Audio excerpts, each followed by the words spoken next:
Come right back along.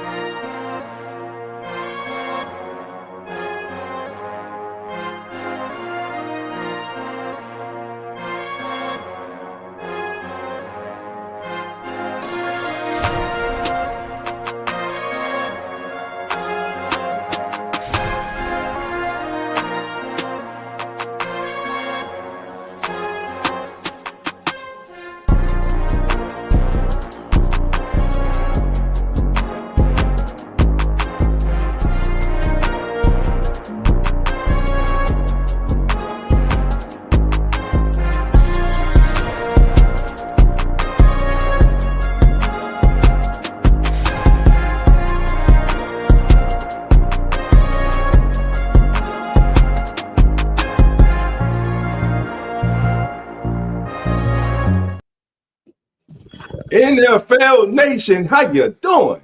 Come on in. Welcome to As the NFL Turns, baby. It's week 10. It's week 12. We're live and we're brought to you by the Come On In Sports Network. I'm one of your hosts. I'm Dolph Jackson. I'm also host of the Keeping It Real Who That Sports podcast.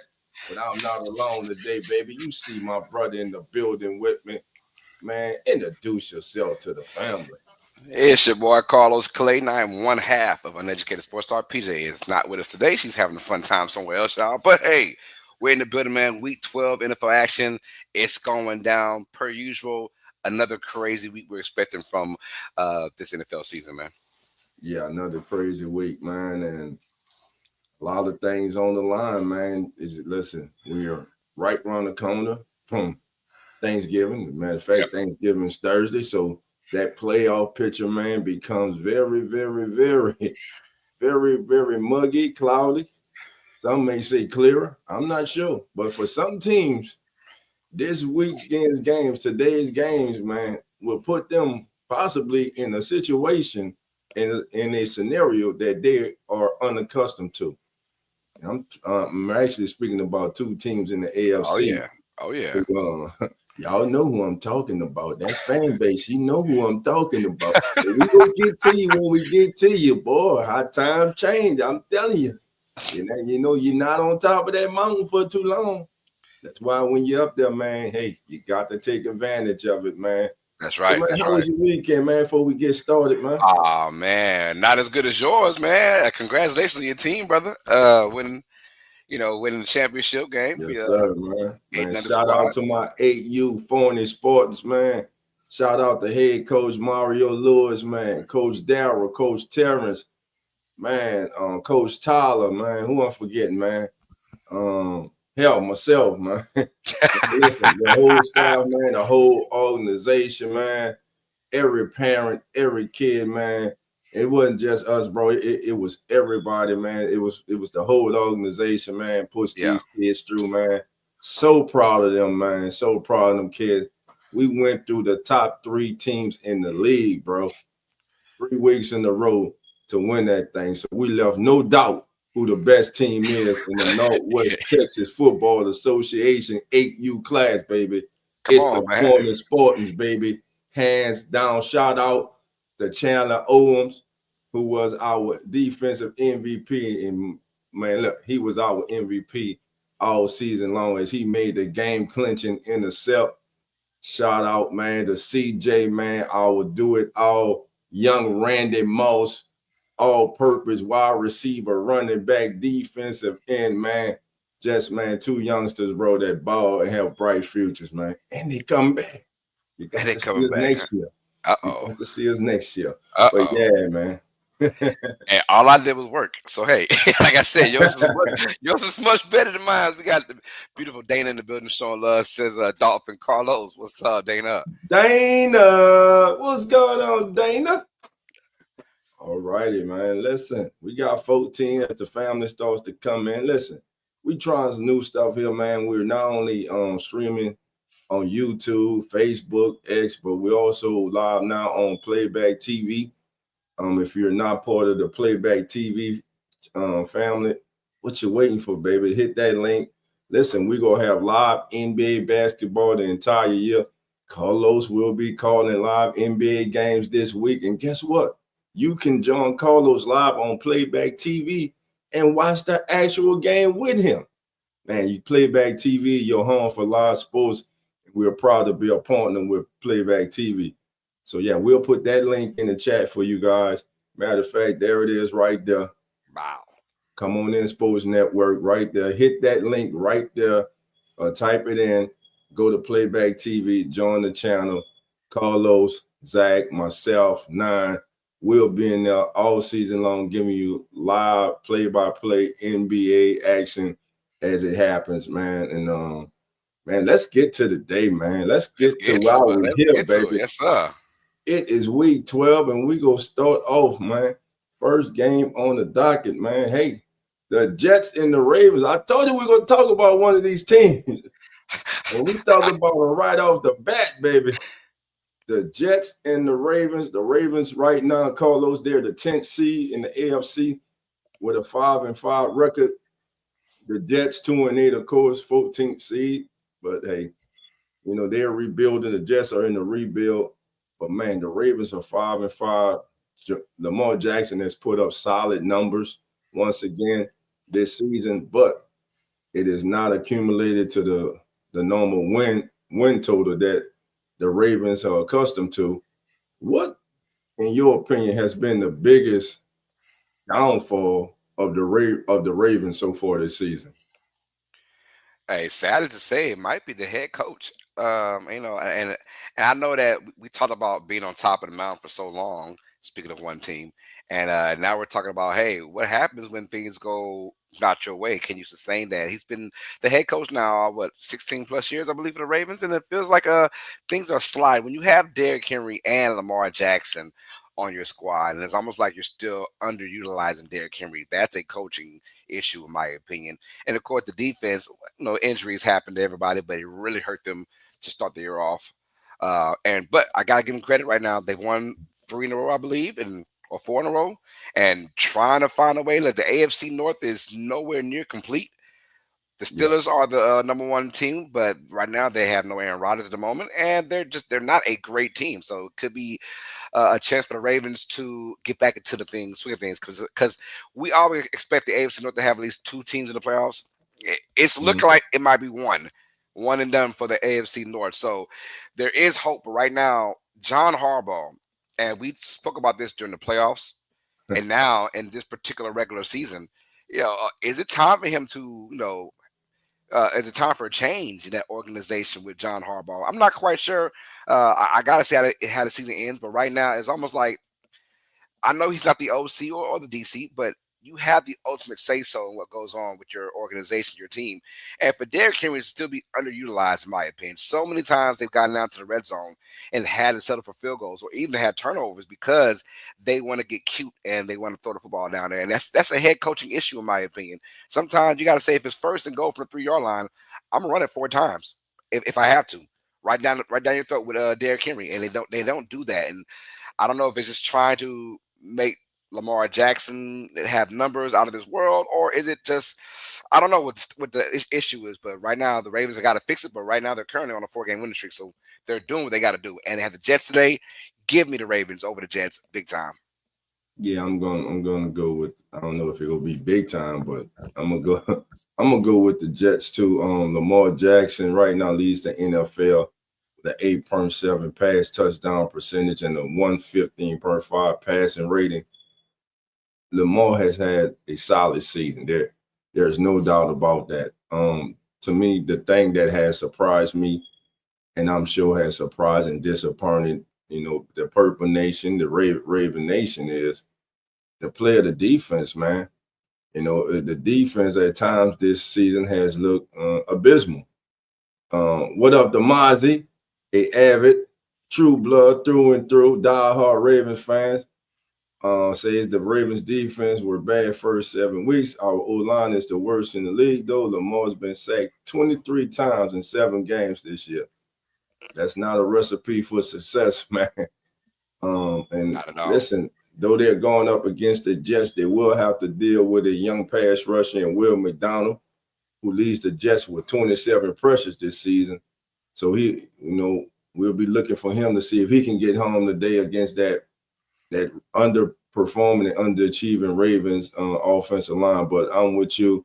I think that the Ravens have too much talent, though they have underachieved this season. But they should handle the Jets today, and I think it'll be closer than people think. Actually, I think it'll be. I'm gonna give it Ravens 24, Jets 20. Okay. Just because of that Ravens defense, man. I just don't trust their defense, man. Gotcha. We have another game going on, y'all. Pittsburgh versus Chicago should be a good one as well. There Man, is no Aaron Rodgers, though.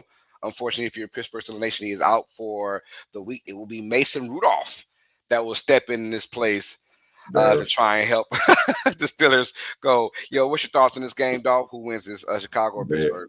Bears. Listen, Mason Rudolph is an okay backup. You had Steeler fans trying to talk themselves into him being a starter in the offseason before Aaron Rodgers deal got done. Listen, you know how far you're not going forward, Rudolph. Now, man, he was starting quarterback in the playoffs a couple of years ago. Yeah, and we saw how that went. Man, I'm not going to spend a lot of time on this. Right now, the Bears lead the league in turnovers. That defense is, man, they're one of the most opportunists in the league. Defensive wise, Dennis Allen has that bunch flying around. Give me the Bears today in colors. I don't think it'll be close. I think the Bears will win by 2 scores today. I'm going with the Bears. I'm going Bears as well. I'm gonna have it closer, but I think Lawrence, give me a thumbs up if you're ready. it'll be to a point. It'll be to a point where I feel like the Bears will be in control of this whole entire game. With Rodgers now not being in there, you put a lot of pressure on Mason Rudolph to make the right plays. And this Bears defense, although they give a lot of yards, they're very opportunistic under Dennis Allen, and they get a lot of turnovers. I can see that happening. And it's in Chicago. It's cold. It's it's windy out there. 12 o'clock start time. Yeah, man. Go ahead and give me Chicago. Closer game. I'm gonna say Chicago. I'm gonna go Chicago 21 and give me Steelers 13, 21-13. And we got Lawrence in the building, y'all. Showing love, Mr. Lawrence. Lawrence, what's up, baby? What's going on? Welcome in, guys. Thanks for having me again. Hey, man, No you problem, family, man. Right now, What's we're breaking going down on? Steelers and Bears, man. Who you got in this matchup, Lawrence? That's a tough one. The Bears are missing all 3 of their linebackers. They didn't bring their cornerbacks off of IR yet. It is Mason Rudolph starting for the Steelers, so it's kind of like a who's next man up men can actually do the better job. And kind of seems like the Bears are on a little bit of a roll. Like they're kind of high on themselves with Caleb Williams playing well. So I think a Bears in a close one here today. Let's go. Yeah, we're all going with Clean Chicago. sweep. Everybody going with the Bears. Uh-oh, here we go. New England, Cincinnati. If you're Joe Burrow, do you really want to come back? Well, he's not playing in this one. It's Joe Yeah. Flacco. Yeah, that's what I'm saying. I know he's not playing them, but dude, if you're Joe, why come back this season, bro? That's facts. I mean, why, man? Just get totally healthy, man. Focus on next year. See the direction of this organization, and I'm gonna say it. I'm gonna ask the question: is it time for Joe Burrow to possibly start looking for a new home, a new location? Now I'll leave that up to y'all. And by the way, if y'all don't know, I'm not going with the Bengals in this game. Yo, give me the Patriots as well. But also, no, Joe can look for a home all he wants to. The Bengals won't help him. Your ass staying right here with us, brother. We can make that call later on in life, but yeah, and it's that Myles Garrett situation. Yeah, I think I kind of want to leave. Oh, $40 million a year? I think I'll stay. They're gonna throw the house at Joe Burrow once he, if it comes down to that, they'll throw the house at him and he'll take it. I'm pretty sure. But yeah, I think with no Joe Burrow, I agree with you, Dolph. Joe Burrow should sit this one out. They already had 7 losses, I believe, for the year. Yeah. The season's done pretty much. I wouldn't risk it either. I get Joe Flacco in there and give him one more case to be a starter for somebody else next year. But New England, we haven't spoke enough about this team and how they've been battle tested. Right. Like they're not just winning like. in my opinion, the Bears are beating inferior teams, right? That's just how I feel. We've seen the Patriots; they've beaten down some really good teams, right? That includes Yeah. Buffalo. And I'm like, all right, this Mm-mm. team is really about that life, you know. And Vrabel has done a fantastic job with this team. And Drake May, he's that dude. And how I know they're doing well because they, besides Stephon Diggs, who isn't having this monster of a season, by the way, he's not having a Right. crazy year, but he is still the number one. But outside of him, it's a lot of no name guys, and they are stepping up their production. And I'm loving what this Patriots team is doing on the road and at home, and they'll be on the road against a Bengals squad that can score, but there is no Jamar Chase though, because he wants to spit on people and lie about it. So, so I'm gonna go New England win this one, and I think they'll put the clamps on this Bengals offense for sure. But you, Lawrence? They're going to put the clamps on the division. And when you mentioned Buffalo is a good team they beat, Buffalo is not a good team. It's been a long time since I've been on here, but the Bills are awful, and they are going to be awful. They're going to miss the playoffs. But so I don't know who New England's beat because Buffalo is crap. But props to them. At the beginning of the year when we did our preseason predictions, I know a lot of us were talking about Vrabel being the big change that New England needed, and you're seeing his culture instilled this year.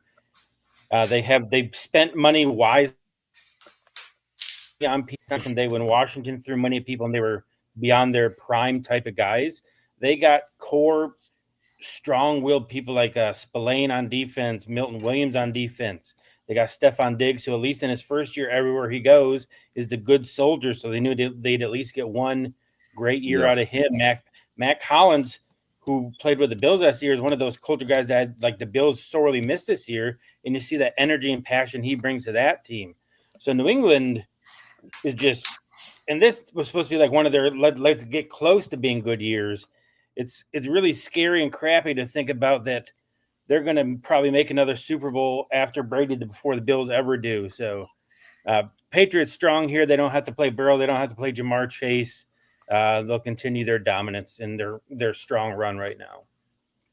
Got a clean sweep, y'all. We got the Patriots over the Bengals. Good old clean sweep. Nobody got along with it right now. But hey, Lawrence, you sound like you're a Bills fan. That's what it sound like to me. sound like you a hardcore Bills fan. I still have faith in Buffalo to at least make the playoffs. Not the division anymore, but the playoffs. I got him in there, man. Now, if you look at what everyone's looking at past success and assuming it's going to transfer forward, the defense is terrible. They just lost to Davis Mills. Their running defense is absolutely atrocious. Really bad. Josh Allen, unless he plays like Superman, has nothing around him weapon-wise to do anything. And their offensive line is starting to show what they are. So they still play the Eagles. The Bengals are going to tear them apart. The Patriots still, the Steelers. The Myles Garrett's going to have 8 sacks when he plays him. He's going to set the record for the all-time season and one-game record. So it's not looking fantastic to be a Bills fan right now. And I mean, I think it's realistic. 2 out of the 3 of Chiefs, Ravens, and Bills. 2 out of those 3 could realistically not even make the playoffs this year, which is insane. Yeah, that's crazy, man. All right, let's keep rocking on it, y'all. We got the New York Giants taking on the Detroit Lions this one. Giants officially without Jackson Dart again, as he cannot clear concussion protocols, and the Lions coming off that slacking they took. Not even a slacking, but I mean it was a bad game by Detroit, and then their standings last week. So yeah, they're back at home now, feeling good about themselves in that turf. Giants will have Jameis Winston. We know about that. Win, lose, or draw, Jameis Winston is always must-see TV for that squad. Lawrence, who you got in this one? Giants or Lions, brother? I want Jameis to win. I love him. Like the energy he brings, the eating the W's. I want to see his post-game speech after they win. But I just don't see that happening. The Lions have been alternating wins and losses for quite some time. And this seems like their traditional, all right, we're going to bounce back and just annihilate somebody type of game. So, I mean, like you mentioned last week, the score didn't say they were shellacked, but if you watch that game, like they were just dominated. And that's after everyone's talking about Campbell taking over play calling, and they put up a 40 burger on the Commanders. Then the next week, look what they dropped that.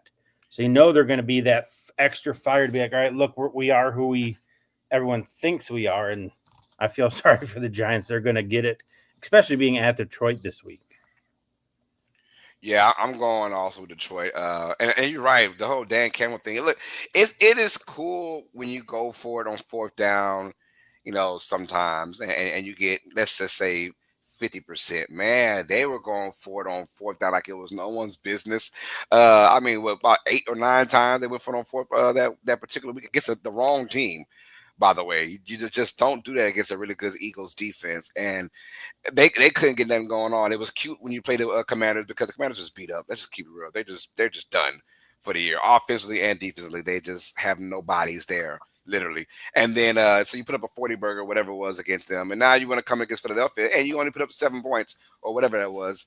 I agree though. Detroit does bounce back in this game because it's a difference when you play at home on that turf where you're wearing shoes. Everyone's a lot faster, and the crowd's for you, not against you. And then when you go outside in the elements, grass, you got to wear cleats now. You're about 0.5 seconds slower.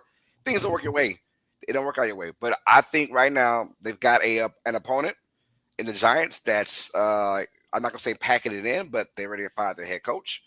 They might fire their GM when the season's over with. So right now they're just trying to get done with the season. I feel like that's what the Giants are doing, besides Jameis Winston, who gives them some kind of hope. But give me the Lions to bounce back in a big way. They were about 2 touchdowns, in my opinion.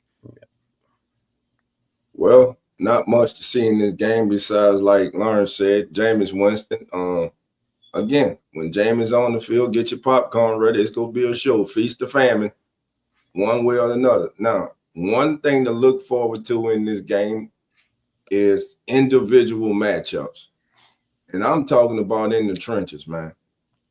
Brian Burns going against Penei Sewell, arguably the best offensive lineman in the league.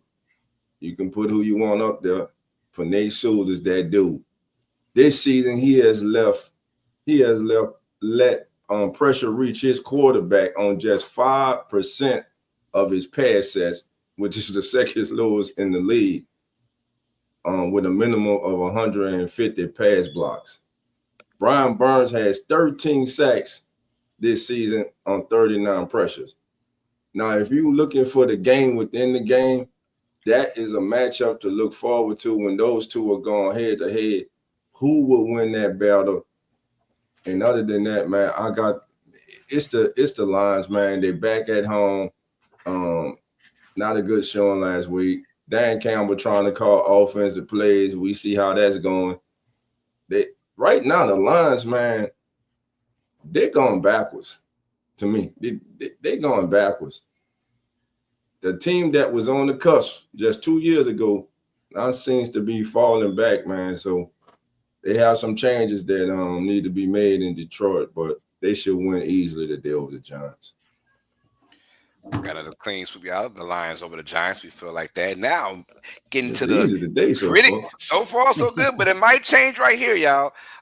We got the Minnesota Vikings Skull going into Green Bay for a NFC North matchup, and it's going to be a good one, y'all, because both these teams, in my opinion, are playing desperate football now. Mm-hmm. They have to. It's a must-win for both of these squads, or they could be having major questions about themselves. I'm going to start off with you first, Dolph. Who you got win this game, man? Vikings or Packers?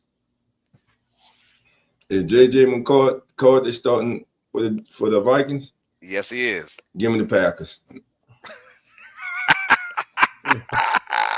I ain't got nothing more to say about this game, bro. All right. What about you, Lawrence? I think Dolph's right. I mean, it's as simple as that. Aside from like one drive at the end of the game opening week, and then another he has 1 or 2 drives where it's really good, but the rest is just not up to par. And you look at what the rest of his quarterback class is doing, and the Vikings seem to have made a big whiff on drafting McCarthy and hitching their wagon to him. They let Daniel Jones go. Look what he's doing. They let Sam Darnold go. Look what he's doing. And they're going to, like Dolph said, you're going to see more of it. J.J. McCarthy is probably the reason why. And it's going to be a Packers win. I'm gonna go with the Vikings, y'all. There it I'm is. gonna go Minnesota, and here is why. I don't know. No, I'm playing. I'm playing. No, no, I'm going Minnesota, man. Look, I don't trust Green Bay. I just don't. In these big moments we've seen over and over and over this year, they want to find a way to shit the bed. It don't matter if it's at home or on the road or whatever. I got a feeling this game will be very, very close, and I don't trust close games with this Packers team right now. Do I trust them with the Vikings? Not so much either, but obviously McCarthy has a long way to go to be decent in this league. He's got a long way to go. But I do believe that Aaron Jones and company are going to make an impact in this game and try their best to keep it close in the fourth quarter. If that's the case, I trust Minnesota over Packers. Not saying much, but I do trust the Vikings in a very, very close game. I think it's going to be a low-scoring game. Give me Minnesota 16, Green Bay 13. And you talk about like trusting, like this could be like a really ugly game at the end of like both teams losing the game themselves, but the other team loses it worse. Right. That's probably why it's going to be close, like you said, and it's going to be entertaining in the fact of like who's going to be the one that like you said, poops the bed. Yeah. So it's going to be entertaining. I'm looking at Green Bay, and I know that they are favored to win this game, and they should win this game. But I'm still going Minnesota. But Green Bay has been in this position now at least 2 or 3 times this year. You're like, oh yeah, that's a dub, man. And they find a way to just not look good. And that offense, it was decent last week versus the Giants, so I give them credit in that fashion. But man, I'm still nervous for this Packers team. I'm just hoping that if they do find a way to win the division, they're gonna need that, because they're gonna need that weather. They're going to need that outside factor and that home crowd to get them through the playoffs, because I don't see them taking this kind of style on the road and winning the game. So we'll find out what Green Bay is all about in this particular matchup. We'll see. I got it. I'm not going to say 50-50, but boy, I got it like 60-40, but I'm going to go with the 40 side with the Vikings. And you look at their losses, like you mentioned, their offense, like their defense is only giving up like 14 points in their losses. You can't find a way to put up 17 points against the Browns or Panthers, and you lose those games. It's just weird. It's just how they're playing, and then I don't trust it. This game here, if they can find a way to win this game, and I say comfortable or just win it, I can put a little more trust into the Packers. But right now, I gotta see it to believe it, man. Yeah. Y'all want to talk about this game right now, Dolph? Colts and Chiefs?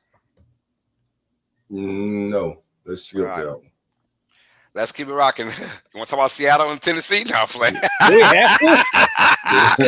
Yo, we got Seattle taking on number Tennessee. 1 draft pick on the line, baby. I'll tell you what. Does anybody remember the old NFL primetime where Stuart Scott went on and he got the crap games to have to do the highlights too? Yeah. This is a Stu Scott game right here. Honor to you, Stu Scott. Shout out to Stu Scott. May he rest in peace. R.I.P., man. R.I.P., man. One of the GOATs out there. All right. Look, Seattle versus Tennessee. I got Seattle winning, but I do not, and I repeat, I do not like what I'm seeing from Seattle. I'm not. And when I say that, this game, don't get it twisted, they're probably going to blow out the Titans. When I say blow out, probably win by like, let's say 12 or more points. How about that? But what I'm seeing from Seattle, a.k.a. Sam Darnold, once we always see it, when you get in those big-time games, right? And we saw it last week. We saw it against the Rams where he just once again pooped the bed, right? It feels like there's a constant with him in these particular games. Now, against a team like Tennessee, he's going to probably light him up because that's just what he does. But I want to see Seattle, how they're going to react for the rest of the year, because this is a measuring stick game right here to see if they can bounce back from that ugly loss. Tennessee still has pride and heart, and their defense can play well at times. So maybe they can, I want to see Darnold early in this game. Does he throw an interception? Do they have a costly turnover to start the game off? That's going to let me know how this game goes. But if he does get a touchdown or whatever, I feel like they'll be in control from this from start to finish. Give me Seattle to win this game. And I'm going to go win it by 10. I'm going to say 30-20. How about you, Dolph? Man, you are giving the Tennessee Titans too much credit. 30-20. This man, what I am afraid of right now, and please bear with me for a minute when I say this. I'm afraid that Cam Ward is on the path of becoming today's David Carr. Remember when David Carr went to the Texans and that kid got sacked so many times in his rookie season? Cam Ward's been sacked 41 times, guys. We still got 6 weeks to go in the season. Facts. 41 times this kid's been sacked, man. That's an atrocious, man. No running game, no consistent running game to help him. No really alpha dog at wide receiver, a tight end to help this kid, man. And him being sacked 41 times is ridiculous, man. I dare say he gets sacked almost 70 times this year. It's a possibility. Nah, dealing today with this front four from Seattle, which really does not have to blitz. You saw what they did last week against Matthew Stafford, man. Listen, this defense is real for Seattle, man. And speaking of real, let's talk about the leading receiver in the National Football League, Jackson Smith Ignigba, with 1,146 yards. And guys, that's 238 yards more than the guy who has the second most yards in the league, which is 908 by Cowboys wide receiver George Pickens, man. So I'm definitely going with the Seahawks, but Carlos, it won't be 30-20. It may be 30. It may be 38 to 13. Trying to get Titans some love because they at home, man. You done rolled home. It don't matter, bro. Yeah, I think you're both, and I think you nailed it, Carlos, in the sense of it. The only chance Tennessee has is if they can force like a turnover early and they get into Darnold's head of like, all right, here we go again. That's the only other than that, I think they're going to roll them. If Darnold starts off and JSN and him have that connection going, like Dolph mentioned, it's lights out. Not even going to be halftime. It's going to be people heading to the exits. So that first quarter is going to be very essential. This is going to be any sort of competitive. I don't think it will be. I'm more in line with Dolph of probably like a 17-point game type of deal. But yeah, I mean, Seattle last week with 4 interceptions by Darnold still had a legit chance to win the game at the end. The team around Darnold is really strong. Yep, we're all going to clean sweep with Seattle, as we should. We got a decent one right here. It means a lot for Jacksonville. I know that. Jaguars taking on the Cardinals in Arizona. There will be no Kyler Murray once again. It's Jacoby Brissett taking the spot. Who, by the way, congratulations, broke the record for most completions in one game, 45. I was like, yo, that's got to come in a loss, right? And it did. Obviously, you throw the ball that many times, you're probably losing that game. But anyway, shout out to Brissett for that. But the Jaguars right now currently in the playoff format so far for the AFC, and they're trying to find themselves staying there because you got a team in the Texans, who are creeping up behind them. And, of course, you have still to fight the Colts who are leading that division. So Jaguars are in some kind of weird spot, but I think even Jacksonville, you got to love it no matter what. Start with you, Lawrence. Who do you have win this game, man? Jaguars or Cardinals? I'm probably going to be the lone wolf on this one, but I think the Cardinals are going to win this. I'm not a big fan of Trevor Lawrence. I haven't been since he came out. BTJ isn't playing again today. Obviously, Hunter's done for the season. He's not – I mean, they're using him a lot more with his legs. Props to them for trying to get more out of him. But, the Cardinals with Jacoby Brissett, I think, are a more potent and consistent offense, even if the rest of the team isn't. I see McBride having a big game against that defense. So the Cardinals, I think, who are desperate to just get something positive going, I think they're going to get it today against a Jaguars team that is one of those, what are they, up and down? I think that it's going to be a down day for them. So give me the Cardinals in this one. You might not be lone wolfing it. Maybe Dolph. We'll see. I'm going with Arizona as well. Pretty much for everything that you said, I don't trust the Jaguars in the situation. Can they get this win on the road? It'll be tough. This Cardinals team is very pesky, and they stay in games all day. And for some reason, I trust Arizona more than I do Jacksonville when it comes down to a close game. These are one of those games, though, if the Jaguars can continue to win games against teams they should beat, I will feel a lot better about them. They're not, though. They're not that kind of team right now. And I'm going to go with Arizona to win this one. Give me a really good close game. I got the Cardinals 24. Give me Jacksonville 23. How about you, Dolph? All right. Man, thinking about this game, I know Trevor Lawrence is we got Trevor Lawrence's biggest fan here in Lawrence. Lawrence loves Trevor. He's just saying that he loves Trevor Lawrence. with that being said, man, this is a tough one. It is.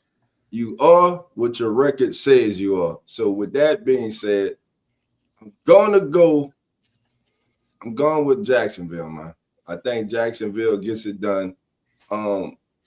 Despite Trevor Lawrence, as Lawrence would say, despite Trevor Lawrence and no BTJ, no Brian Thomas Jr., I think the Jaguars will lean on that running game, play action pass. I believe they'll go in Arizona, they'll win. Now, for my fantasy owners out there, if we need a tight end and Trey McBride is available in your league, take him. If Jacoby Brissett, he been took it. Yeah, if Jacoby Brissett is available, you might want to take him because these two have a chemistry.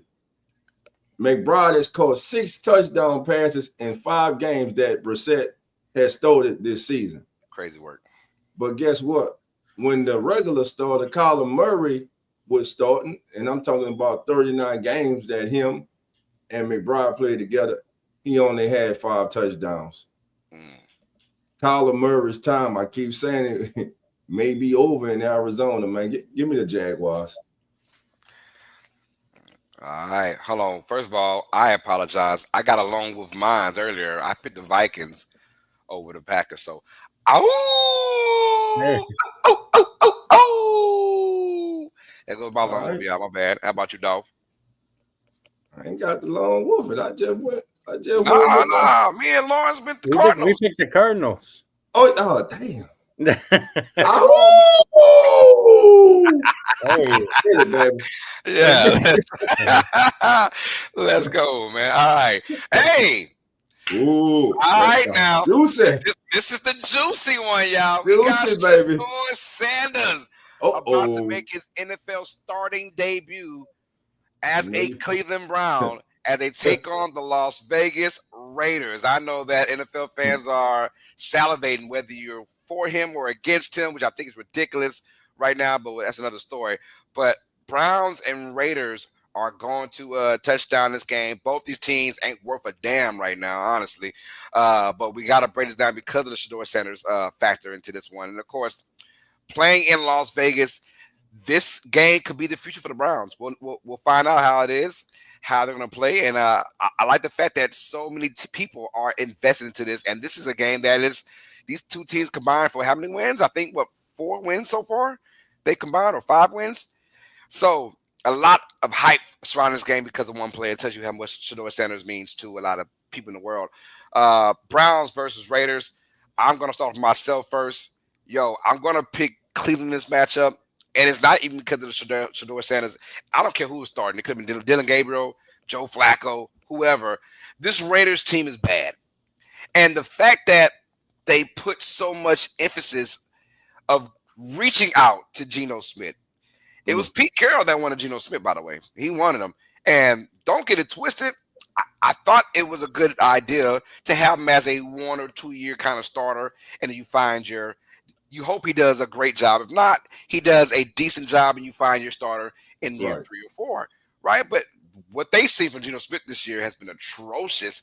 And I know they could have not expect this when having Brock Bowers, when they had Jacoby Myers at one point, who is now a Jaguar. Is that true? Is he a Jaguar? Yes, he is. Myers? Yeah. Okay, I'll make sure I have the right team. So when you had that team locked in place and Geno Smith was looking like a rookie quarterback, 6th round pick that had no clue what the hell he's doing right now after the second read. And he has been like that all year long. And people are going to say, the O-line is bad. No, it is not. They're decent. It's the quarterback play that's bad. And now you take on Myles Garrett. Yo, Mister, I can get 4 sacks in my sleep in one game. Mm-hmm. I like this Browns defense to come in there and mollywop Las Vegas, making it easy for Shedeur Sanders to win this game. Or if you're Shedeur, you gotta be like Davis Mills. No, not saying be Davis Mills. What I'm saying is you have to have that mentality is when Mills played in these 3 games, 3 starts, 6 touchdowns, 1 interception, right? You have to help win the game. Don't be the reason you lose the game. And that is what Shedeur has to keep in mind. I think he will do that in this game. As long as the coaching staff doesn't put him in bad situations, I think the Browns win this game. I'm going to go Browns 20, Raiders 13. How about you, Dolph? Finally, Shedeur Sanders gets his first chance. Last week, all the haters of him, they were happy. He went out there and he was abysmal. 13% passing completion percentage was just awful. Now, there were those who were making the excuse that, hey, no reps in practice at all, which I don't understand, not even with the scout team, but can't be said this week. That cannot be said this week. This week, you got all the first team reps. And Carlos said something that I never thought I'd hear someone say on the podcast, on live TV. If you just be like Davis Mills. I never thought I'd hear somebody say that. But, hey, you got to give the kid his due. He all right these last few weeks. But, you know, midnight about to strike for him in Houston. But Shedeur Sanders today going against one of the most disappointing teams in the league in the Raiders. Like you said, Carlos, they brought Geno Smith in to be that veteran presence, that stable, that guy at quarterback that can hold down the fort and and push this thing in the right direction. Listen, you got an all-world tight end in Brock Bowers who is just, man, well, we hear that generational talent thing thrown around so much, but when it was thrown around about Brock Bowers, it hit bullseye because that's what he is. Yes. This kid has 151, listen to me, 151 receptions in 24 career games. That's the most by any tight end in the history of the NFL in their first 2 seasons in the league. And he needs 9 today to join Odell Beckham Jr. as the only players with 160 or more receptions over their first 25 career games. He ain't been the problem with the Raiders. Quarterback play has, coaching has, personnel decisions has. So there's a lot going on with the Raiders now, man. And Cleveland's not no better. But Myles Garrett, again, this is a game that this is not a game that you are tuning in because you want to know it has playoff complications. No, this is a game you tune in to because you're a Browns fan, you're a Raiders fan, and you love football and you want to see greatness. So in this game, we do got greatness. You got Brock Bowers on offense, but on defense, Myles Garrett on pace now to finish the season with 25 and a half sacks, which will break the current single season of 22 and a half held by Michael Strahan and TJ Watt. Man, I'm tuning in just for that. And I want to see Ashton Genty. And also, just wait, because it going to happen. When will Geno throw that crucial intercept in this game leading to a Browns win? I'm going with the Browns, man.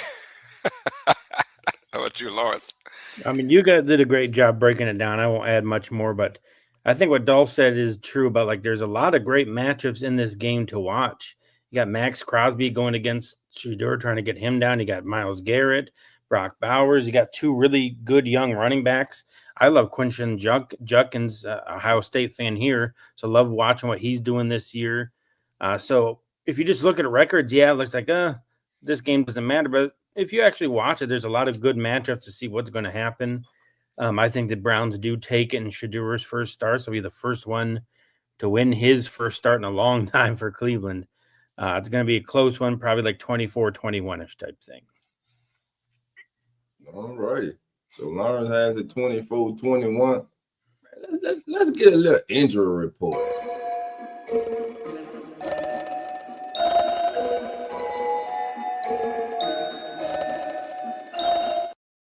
All right.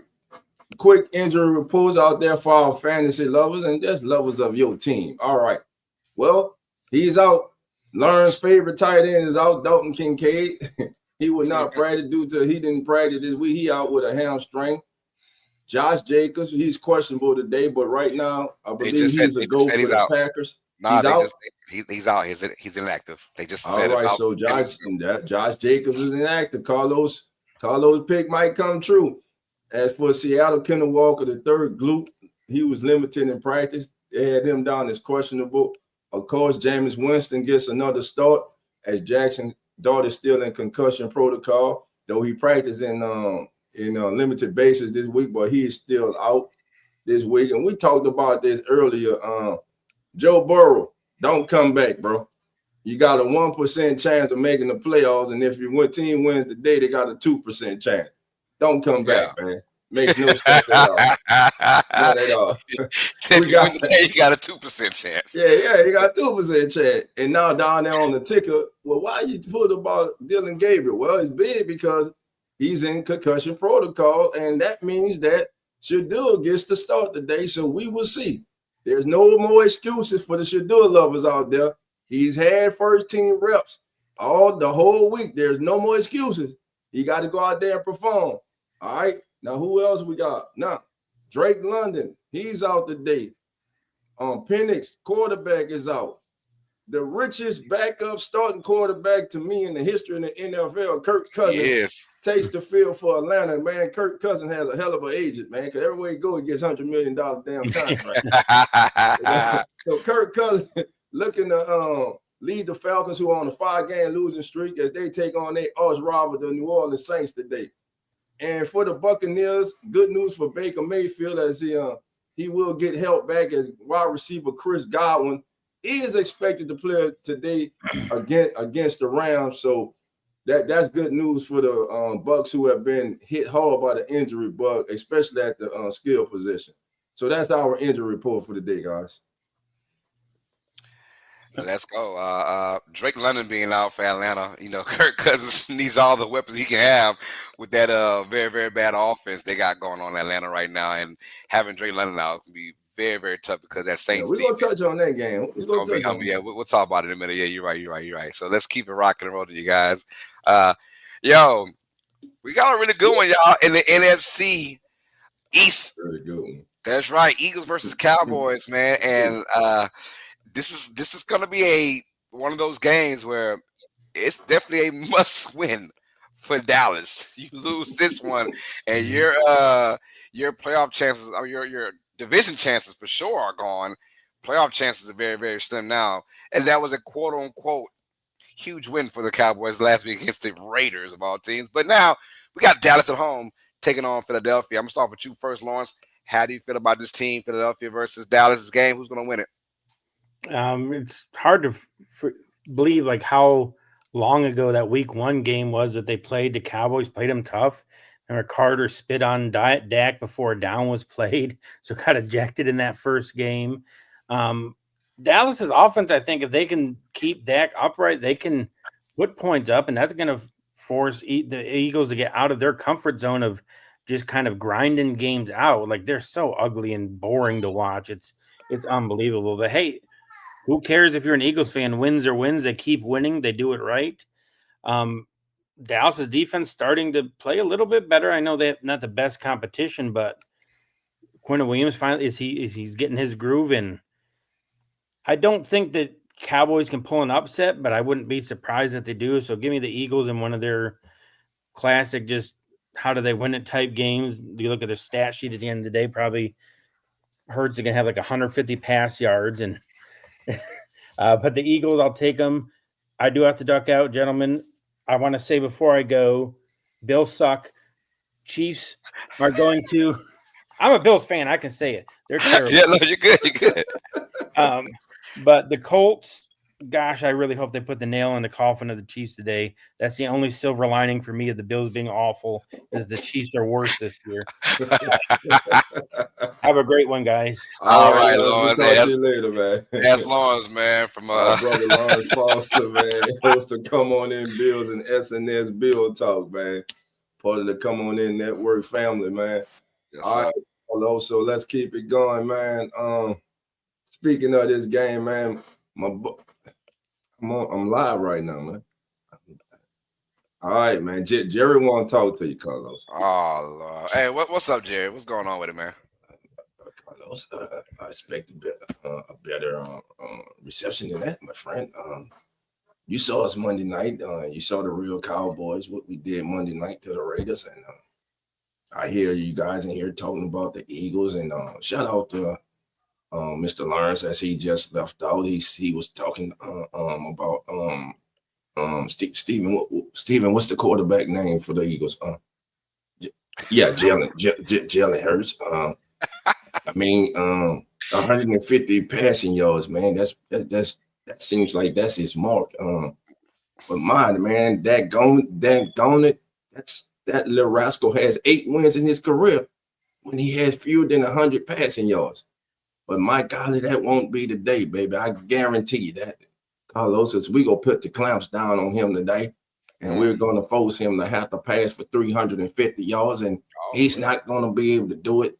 We're gonna take it today, Carlos. And I spoke with Dolph last night, and once again, Dolph, congratulations to you and them foreign Spartans, man. We're so proud of you guys, man. Thank you, Jerry. And with that being said, how about them Cowboys? Thank you, Jerry. I appreciate you, man. Jerry. Before you go, Dolph, I'm going with Dallas to win this game. I'm going with Dallas, and I'm only going by history. I feel like every time now Philadelphia goes into Dallas, they can't win.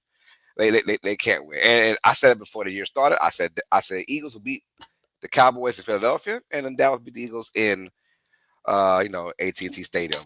I just feel like right now Dallas is going to score a lot of points in this game. Can the Eagles kind of keep up? That's my thing. Now I know it's easier said because hey, Carlos, the Cowboys got a very bad defense. Well, they added some pieces and got pieces back too. They added Quinn Williams, and then they got a big piece. Overshown over there as well off injury, and he's on game number 2 now. So let's see how Wilson. And then we got Wilson from the Bengals as well. So I mean, they got a different type of defense, which means they're not as bad. I always know that you can't just add these guys in and they'll just be the best defense on planet Earth. Right. What Charles Barker said, you could dress a pig up and put lipstick on it, but it's still a pig. Still a pig. You know, it's still a pig. So what I'm saying is, but I think they'll do just enough to slow down Philadelphia. Now, can Philadelphia score more than 20 points? We'll find out. But right now, I'm going to go with the Cowboys to win this game. I think the Dallas wins the one. I'm going to go 27-20. Give me Dallas. Well, I'm gonna follow suit, man. I think the boys get it done today, man. And get back to 500. So I think I got the Cowboys in this one, man. 24-21. Man, if they do win though, you won't hear it all. You won't hear the end of it all week. Cowboy fans gonna be on it. We gonna win the Super Bowl.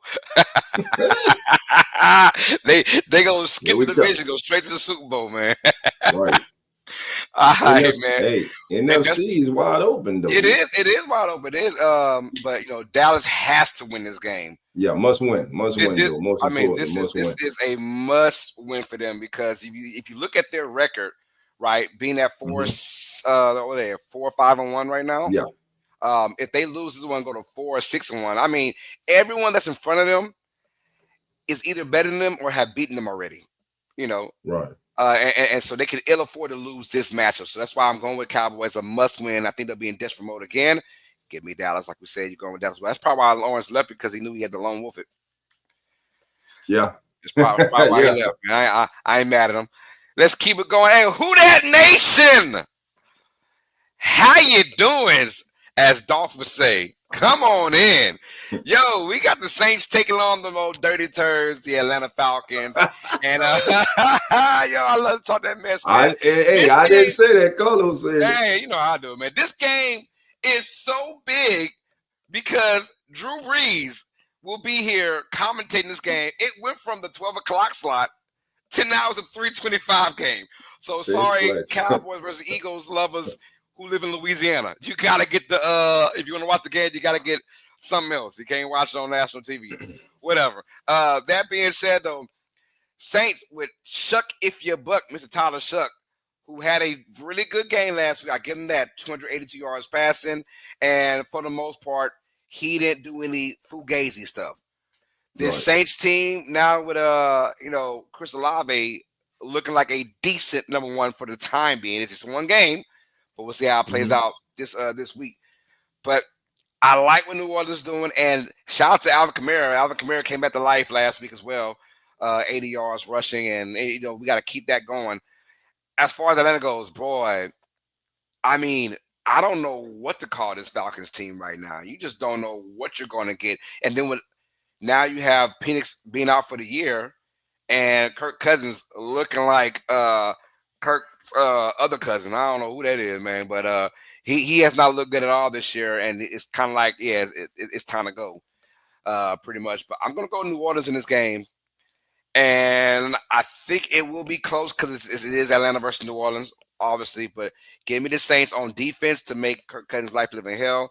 And I'm going to go with Cam Jordan getting 2 sacks, baby. Stack them up, baby. So I got a Cam Jordan jersey on right now because I feel like he's going to get him some sacks against his old friend in Kirk Cousins, a.k.a. Matt Ryan Jr. How about you, Dolph? Well, let me go here. I'm going to take my fan hat off. I'm going to put my analysis hat on, baby. One of the more disappointing teams in the National Football League is these Atlanta Falcons. You got arguably one of the most exciting all-purpose backs in the National Football League in B. John Robinson. You had, unfortunately, he's not playing, Drake London. You got tight end. You got a defense that is greatly improved, especially that pass rush with those rookies that you selected in this year's draft. But yet and still, you come into this game after beating Buffalo on a high a few weeks ago. You come into this game with a 3-8 record against a team that's 2-8 and clearly in the rebuild, a team that is your number one nemesis, a team that you love to see doing bad. And if you lose your 6th straight game today, you will be in last place in the NFC South behind them with a 3-8 record also. Now, the fan of me is going to come out, and I'm going to say, I hope that's exactly what happened because I don't like y'all ass. I love you. I respect you. Shout out to my Falcon family members over there. Red Stone, my boy Cowboy, the Dixon way. Shout out to my family over there. But today, man, I know that the Falcons have lost 5 straight, but this is what makes me nervous about this game. Everything that says that the Saints should have an advantage in this game and should win means that I believe the Falcons are going. Yeah, I'm sorry, who that nation. I hope I'm wrong, but I think the Falcons are going to come in here and they're going to beat the Saints 2-8, and we ain't good. We ain't good, y'all. We ain't good. So give me the Falcons, man. And really, is a must win for them because if they lose to the Saints today, Morris could lose his job and Fontenot could lose his job. Yeah, so you got jobs on the line today. And again, as a Saints fan, I really hope that happens. But as an analysis, I got to go with the Falcons colors. Nah, I'm not mad at that. No, hey, you all what your record is, man. These two teams are combined 5-15, bro. Both ain't worth a damn right now in this NFC. But one team wasn't bragging all season. One team wasn't picked by the so-called experts to challenge Tampa Bay and be one of the surprise teams in the NFL. You know. No, that's true. That's true. I don't hear that fan base. Y'all rising too far up now, is you? Speaking of Tampa Bay got a huge Sunday night Man, matchup they in gotta get Los back on Angeles. track. Yes. Oh man, right now they're on a 2-game slide, right? Yeah.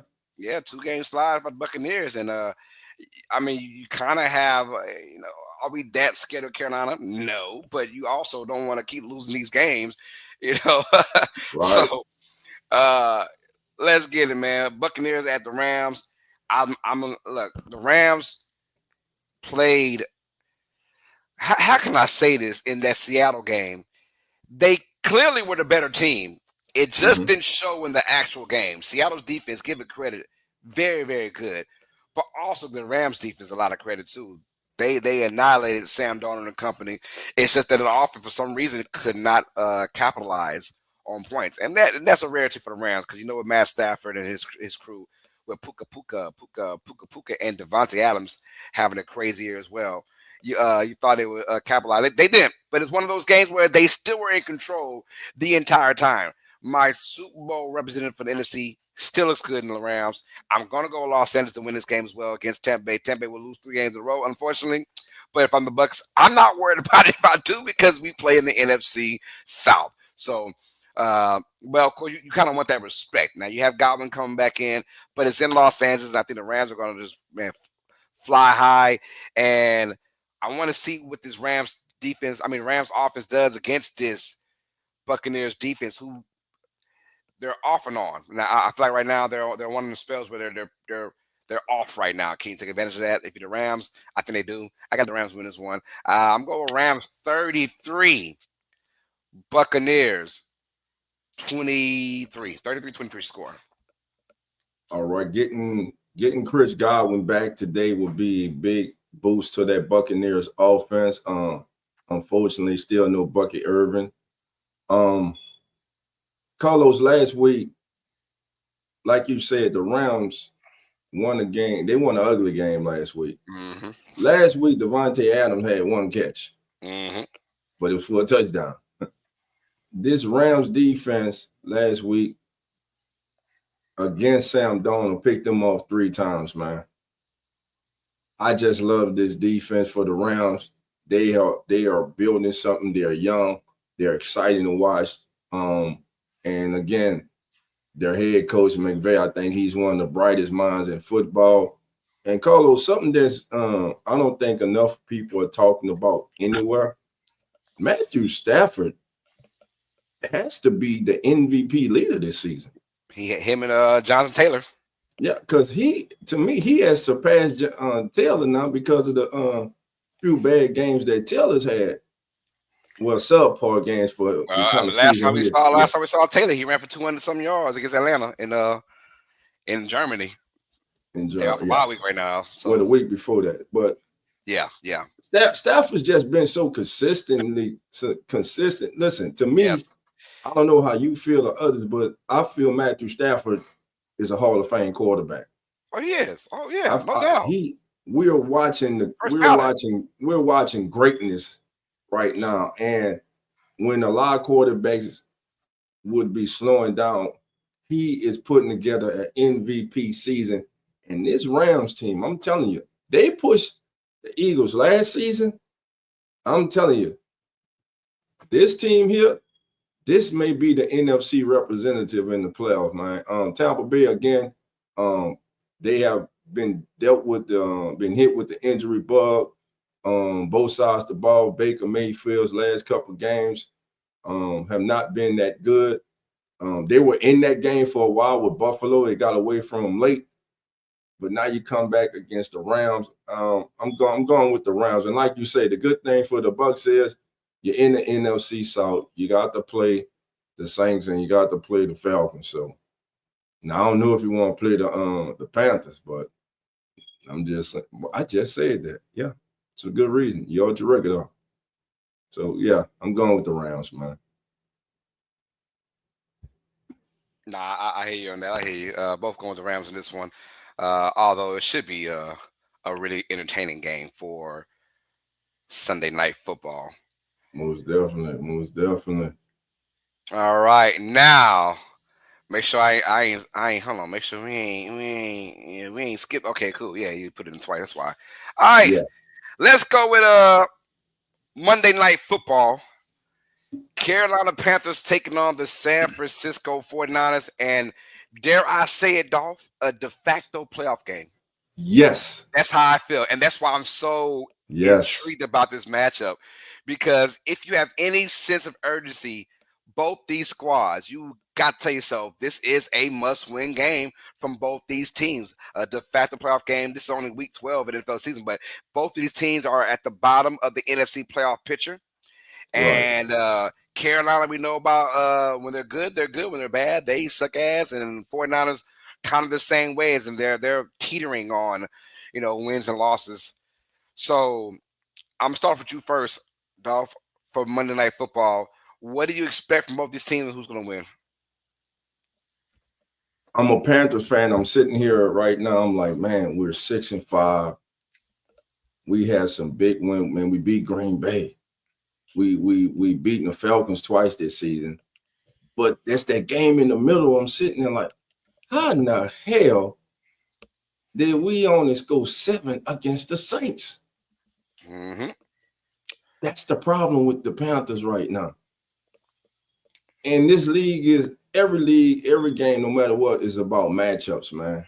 How do the Panthers match up against the 49ers? Better yet, how does the Panthers offense match up against that 49ers defense? Which, by the way, it ain't the same 49ers defense as it used to be. No. Right now, the Panthers, Carlos, have a 19% chance of making the playoffs. If they lose today, it goes down to 13%. But with a win, it goes up to 32. They're sitting ninth right now in the NFC, 2 games behind the 49ers. And we know when it comes to tiebreaker procedures and stuff, head-to-head is looked at. So if you're the Panthers, this is a big game for you. You want to win. If you win this game, you're 7-5 with the 49ers. And if it comes down to a tiebreaker, you have them head-to-head. And that could be the difference from you making or not making the playoffs. As for the 49ers, hey, you get your starting quarterback back last week. He comes out, he throws 3 touchdowns. They seem to be getting healthy on the offensive side of the ball. A win, they go to 8-4 and become a very dangerous team. But today, man, I got to go with part of me at first, I was going to go with the Panthers, but I just think right now I'm going to go with Brock Purdy and the 49ers that they're home. Though Bryce Young last week, man, he threw for over 400 yards, man. He has 10 game-winning drives in the full quarter and overtime in his career, which is a 83%, which accounts, for 83% of his wins as a professional quarterback. But today, I think the 49ers, man, get it done in a very entertaining and high-intense game. Give me the 49ers 27, Panthers 23. I like that. I'm going to go with the Niners as well. You broke it down everything quite elegantly, so I appreciate that. But yeah, I'm going with San Francisco as well.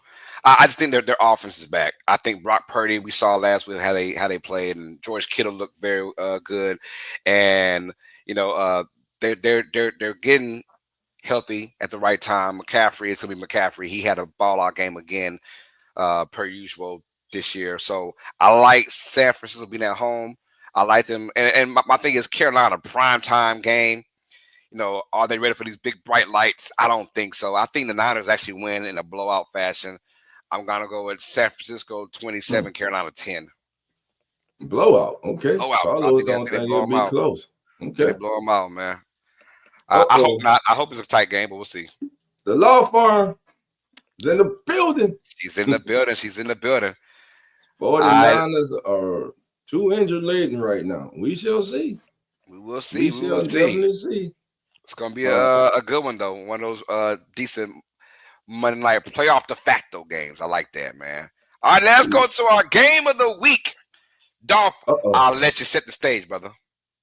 Well, when sitting down and trying to come up with a game of the week, family, I looked at around the league and it came to this game here. You got Patrick Mahomes, the modern day, the man, the best quarterback in the National Football League. Love him or hate him. you got the 3-time defending Super Bowl champion Kansas City Chiefs sitting with a 5-5 record on the outside looking in of making the playoffs this season. Right now, they're ninth. If the playoffs were to start today, the Chiefs would not be in the playoffs. Everything the last several years has had to go through Kansas City if you had any hopes or desires of making it to the Super Bowl. But today, the Indianapolis Colts could possibly put an end to that. Because if they are able to get the win today in Arrowhead, the Chiefs' chances of advancing to the playoffs goes from 47% to 30%. Now, no one expected the Indianapolis Colts to be sitting with the third best record in the AFC. A win today, they go to 9-2, and a win today also announces to the rest of the AFC, yes, this record, this team, our start to the season, our season so far is not a fluke. Some say, well, Daniel Jones had a Daniel Jones game a couple weeks ago, but Daniel Jones has been the main reason that this team is sitting currently third in the AFC, first in the AFC South. Give me the Colts to go to Arrowhead, led by NFL leading rusher and one of the MVP favorites, Jonathan. And with Jonathan last name, I got a brain fog, man. With Jonathan Stewart. Look for him to handle his business. Huh? Jonathan Taylor. Jonathan Taylor. Man, Jonathan Stewart, former Panther. Former Panther. But yeah, give me Jonathan Taylor, man, to go off today, and Daniel Jones to make big plays in big time moments, man. Give me the Colts, man. I think the Colts put a nail, like Lauren said, put a possible nail in the 2025 season for the Kansas City Chiefs. Man, the Chiefs or the Ravens may not make the playoffs this year. That's crazy, man. That's one. I'm going with the Colts, Carlos. I'm going with the Chiefs. I think Chiefs and Ravens still both make the playoffs. I think the Ravens win it via the division, and I think the Chiefs make a wild card. And here's why. I think this game right here, the last time we saw the Colts in this situation, they had to go outside. It looked cold outside. Put on cleats down, no more shoes. Oh, by the way, they played the Pittsburgh Steelers and got mollywopped in Pittsburgh. I believe this Chiefs team is slightly better than that Steelers team.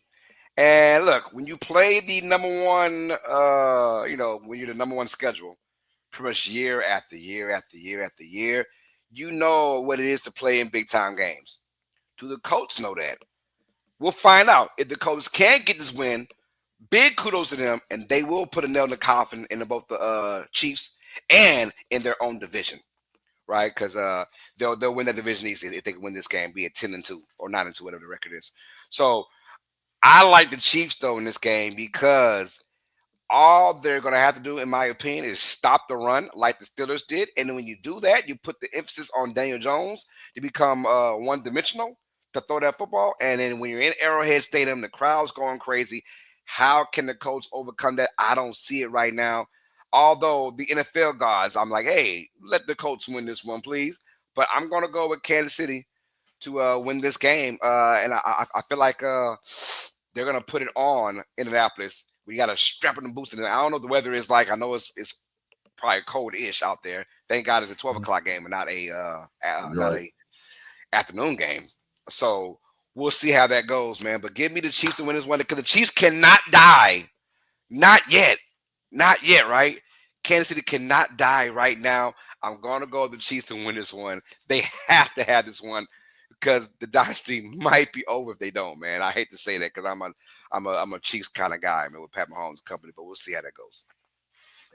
And what could be a difference for the Colts besides Jonathan Taylor is Daniel Jones using his legs. I think he's going to have to use his legs in this game to come up, make some big-time scrambles, come up with some big first downs to keep drives alive and keep that Chiefs offense and Patrick Mahomes on the sidelines. I think it's going to be a good game, but I got the coach, man. I got the coach in this one. It's going to be a good one, man. We'll be seeing that game about 15 more minutes, y'all. 15 minutes, baby. 15 minutes. Carlos, I think it's money time, bro. It is money time, dog. Oh, baby. It's money time, baby.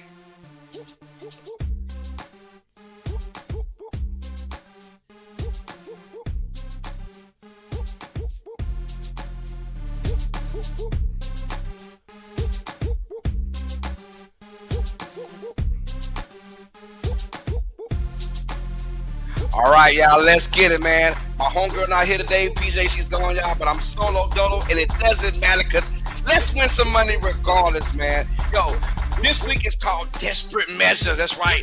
Desperate teams have got to get this going on right now. Let's find out who we're dealing with. Yo, let's start with Pat Mahomes, my homeboy in the building, y'all. He's over under 207.5 passing yards for the Colts. I'm going with the under.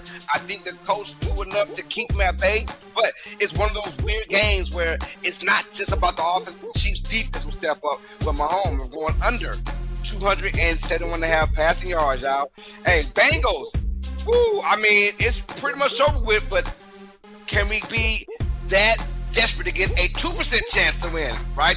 Against New England, T. Higgins over under the receiving yards, 69.5 receiving yards because there is no Jamar Chase. I'm going with the under as well. The Patriots will go ahead and clamp up T. Higgins. I don't like what I'm seeing from the Bengals. Be a tough watch in my opinion. All right, Minnesota, where you at, brother? Where you at? Justin Jefferson over under 5.5 receptions versus the Packers. He has got to be that guy. Can McCarthy give him the football? I'm going to say go over. That's right. Let's go over. I think Jefferson has a huge game as far as receptions go because he needs it in the worst way for the Vikings. But if they want to win, he's got to be heavily involved, in my opinion. All right. Speaking of different teams, the Dallas Cowboys right now, they're at 4-5-1. It is a must-win game against the Philadelphia Eagles. Dak Prescott over under 1.5 pass touchdowns versus the Eagles. Easy over. I think Dak gets 3 in this game, matter of fact. But I'm going over 1.5 pass yards. The Cowboys seem to always have the Eagles number in AT&T Stadium. I think Dak's going to have a huge game. So I'm going to go with the Cowboys and Dak getting that win over 1.5 passing yards. Tyler Algier. This could be it for the Falcons, man. I mean, there's no more playing around, right? 3-7, whatever it is, but super desperate. This is it for them. This is it. Algier over under 25.5 rush yard for the Saints, being that guy next to Bijan Robinson. I'm gonna go with the under. I think the Saints take care of Algier, take care of the Falcons as well, and yeah, that's how you win some money right here. And one more favor for you guys, y'all. Rico Dowdle. I'm going with an anytime touchdown versus the 49ers. $100 can get you $71.40. Bank on it. This is cash in with Carlos, y'all. Let's rock and roll with it, man. All right, there we is. Cash in with Carlos, baby. You saw it, man. $100. If you win with Rico, baby, you add 71 to that, baby. Is it worth it, though? Is it worth it? Is it worth it? Is it worth it? That's what you got to ask yourself. Is it worth it, baby? Is it worth it? If you think it's an easy $71.40, it's worth it. All right, fam. And with that, y'all know it's time for, man. Let's get to it, Carlos. Cut the music for a minute, and we gonna come back, baby, and we gonna crank this thing up. It's time for straight ballin'.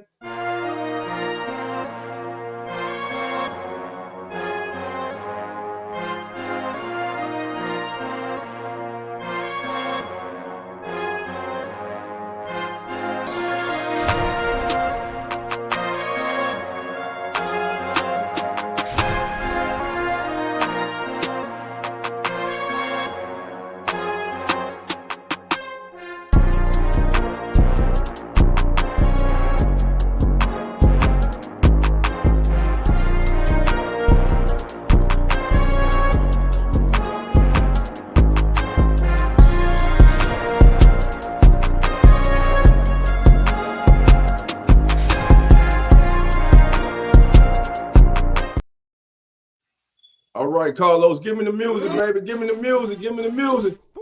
All right, family. Y'all know what time it is, baby. It's time for one of the most exciting segments in all the sports media, baby. It's time for straight ballin'. Who's gonna be our straight baller of the day, baby? So you know what Dolph and Carlos did all week, baby. We scoured across the NFL landscape. We looked at all the matchups, and we were like, who's a good candidate?